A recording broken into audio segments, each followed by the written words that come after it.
ఈ సంవత్సరంలో వచ్చేటువంటి ఫిబ్రవరి 1వ తారీఖు చాలా అత్యద్భుతమైనటువంటి రోజు.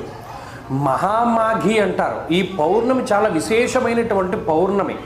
పుష్యమీ నక్షత్రము ఆదివారంతో కూడి ఉన్నటువంటి ఈ పుష్యార్క యోగాన్ని కలిగి ఉన్నటువంటి పౌర్ణమి ఎంత విశేషమైనది అంటే వర్ణించడానికి ఉన్నటువంటి మాటలు సరిపోవన్నారు. మహామాఘి అంటేనే మాఘమాసము అంటేనే పాపాలను పోగొట్టేటువంటి మాసము. అందులోనూ పౌర్ణమి వచ్చింది అంటేనే చాలా విశేషము.